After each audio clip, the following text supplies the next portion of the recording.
ప్రియ సహోదరి సహోదరులారా, ప్రతి ఉదయము దేవుని సన్నిధిలో గడుపుతూ వాక్యాన్ని ధ్యానిస్తూ మన పనులు ప్రారంభించుకుంటా గొప్ప భాగ్యం. ఈ ఉదయకాలం అపోస్తల కార్యములు 3వ అధ్యాయంలో 6వ వచనంలోని మాటను జ్ఞాపకం చేసుకుంటూ మనము ముందుకు కొనసాగుదాం. అంతట పేతురు, వెండి బంగారములు నా యొద్ద లేవు గాని నాకు కలిగినదే నీకిచ్చుచున్నాను. నజరేయుడైన యేసుక్రీస్తు నామమున నడుమని చెప్పి ప్రార్థించుదాం. కనికరం గల ప్రభువా, వాక్యం ద్వారా మాట్లాడమని యేసు ప్రభుల వారి దివ్యనామంలో అడిగి వేడుకుంటున్నాం తండ్రి, ఆమెన్. ప్రియ సహోదరి సహోదరులారా, పేతురు, యోహానులు దేవాలయానికి మధ్యాహ్నం 3 గంటల వేళ, పగలు 3 గంటల వేళ దేవాలయానికి వెళ్తూ ఉన్నారు ప్రార్థన చేసుకోవడానికి.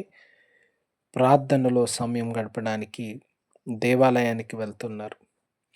దేవాలయం వెలుపట పుట్టినది మొదలుకొని కుంటివాడైనటువంటి ఒక మనుష్యుడు భిక్షమడుగుటకు ప్రతిదినం కొందరు ఆయన్ని తీసుకొచ్చి అక్కడ ఉంచుతూ ఉన్నారు. పుట్టినది మొదలుకొని కాళ్ళు లేవు గనుక సొంతంగా తనెక్కడికి వెళ్ళలేడు, సొంతంగా పని చేసుకోలేడు, సొంతంగా తన సంపాదన చేసుకోలేనటువంటి జీవితం, ఇతరులపై ఆధారపడినటువంటి జీవితం, ఇతరుల వైపు చూస్తున్నటువంటి జీవితం. అటువంటి వ్యక్తిని తీసుకొని వెళ్ళి ఆ దేవాలయపు ద్వారం యొద్ద ఉంచితే అతడి దీనస్థితిని చూచి ఎవరైనా కనికరపడి కొంత సహాయం చేస్తారని అతన్ని అక్కడ పెడతా ఉన్నారు. ఆయన జీవితం ప్రతిరోజు ఇతరుల దయపై ఆధారపడి బ్రతుకుతూ ఉంది. అదినా నా పేతురు యోహాన్లో వస్తూ ఉంటే వారిని తేరి చూస్తూ ఉన్నాడు. వారిని చూస్తూ వీరేమైనా ఇస్తారేమో, నాకు సహాయం అవుతుంది, నా పోషణకు, నా ఆహారానికి, నా జీవితానికి అని వారి వైపు ఆశతో చూస్తూ ఉన్నాడు. వారు నిత్యం దేవాలయంకి వస్తారు కదా, భక్తిపరులైనటువంటి వారు జాలి కరుణ చూపుతారని అనుకుంటా ఉన్నారు. పేతురు యోహాన్ల దగ్గర బహుశా వారి జేబుల్లో డబ్బులు ఉన్నట్లుగా మనకి తెలియదు. ఒకవేళ వారి జేబులు ఖాళీగా ఉన్నవేమో, ఎందుకంటే వెండి బంగారం మా దగ్గర లేదు అని చెప్తా ఉన్నారు. అటువంటి స్థితిలో ఈ వ్యక్తి ఉన్నాడు. వెండి కానీ బంగారం కానీ ఇస్తే స్థిరపడేటువంటి పరిస్థితి, అంటే కడుదీన స్థితిలో ఉన్న వ్యక్తి కనుక అతనికి సహాయం చేయడానికి మరి మా దగ్గర ఏమీ లేదు. ఒకవేళ ఖాళీ జేబులతో వాళ్ళు వస్తే వాళ్ళ మనసులో ఒక ఆలోచన రావచ్చు, ప్రభువా నీ శిష్యులము ఇది నా ఇంత గొప్ప కార్యములు చేస్తూ ఉన్నాం, ఇంత గొప్ప ప్రసంగాలు చేస్తూ, ఇంత సహవాసాన్ని నడిపిస్తూ, ఆది సంఘాన్ని నిర్మిస్తూ ఇన్ని కార్యాలు చేస్తున్నాం, మాకు జేబులు ఖాళీగా ఎందుకు ఉంచావు ప్రభువా అని వారి మనసులో ఆవేదన ఉండొచ్చు. కానీ ఆ దినాన డబ్బులు లేవు గనుక వారు ధనం వైపు కాకుండా దేవుని వైపు చూడడానికి వారికి ఆస్కారం కలిగింది. కష్టం వచ్చినటువంటి పరిస్థితిలో దేవుని ఉద్దేశాన్ని, ప్రణాళికను జ్ఞాపకం చేసుకోవడానికి నేర్చుకోవాలి. డబ్బులుంటే డబ్బులు ఇచ్చేసి వాళ్ళు లోపలికి వెళ్ళిపోయేవారేమో. ధనం ఉంటే, వెండో బంగారం ఉంటే ఆ వ్యక్తి చేతుల్లో పెట్టి లోపలికి వెళ్ళిపోయేవాళ్ళు. కానీ అవి లేవు గనుక మేము ఇతనికి ఏమి ఇవ్వగలం, ఈయన జీవితాన్ని ఏం మార్చివేయగలం అని ఆలోచన చేసినారు. అందుకే అతనితో ఏమంటా ఉన్నారంటే, వెండి బంగారం లేవు కానీ నాకు కలిగినది నీకు ఇస్తున్నా.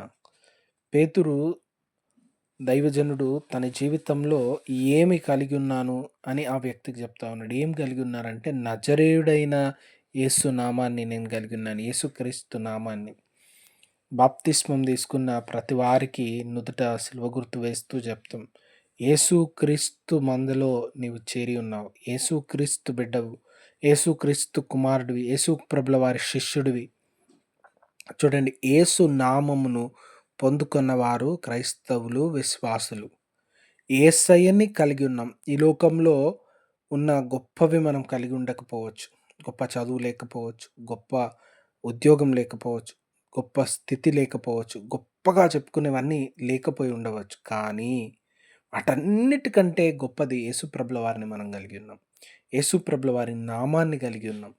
యేసయ్యని కలిగి ఉంటే ఇతరులకు ఆ జీవాన్ని అందిస్తాం. ఇతరులకు ఆ విశ్వాసాన్ని అందిస్తాం. ఇతరుల జీవితాల్లో సమస్యలు, శోధనలను పరిష్కరించడానికి మార్గం చూపగలం. కనుక యేసుని కలిగిన జీవితం అనేకులకు దీవెన, ఆశీర్వాదం కలుగుతుంది. మనం యేసు ప్రభుల వారిని కలిగి ఉంటే మనతో మాట్లాడేవాళ్ళు, మనల్ని దర్శిస్తున్న వాళ్ళు, సమస్యలతో వస్తున్న వాళ్ళకి యేసు ప్రభుల వారిని అందించి, యేసు ప్రభుల వారి వల్ల కలిగే మేలు, దీవెన, ఆశీర్వాదం వారికి ఇవ్వగలం. యేసుని పేతురు గారు కలిగి ఉన్నారు గనుక ఆ వ్యక్తి జీవితాన్ని మార్చివేసినాడు. ఆ వ్యక్తి జీవితంలో ఇక ఇతరుల దయ మీద బ్రతకాల్సిన అవసరం లేదు. ఇతరులపై చూడాల్సిన అవసరం లేదు. తాను లేచి నిలబడగలుగుతా ఉన్నాడు. తనకు నచ్చిన స్థలానికి వెళ్ళగలడు. తన పని తాను జేసుకోగలడు.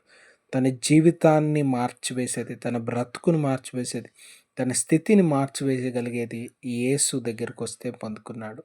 దేవుని కృపా దీవెనలు మనందరికి తోడై ఉండును గాక. ఆమేన్.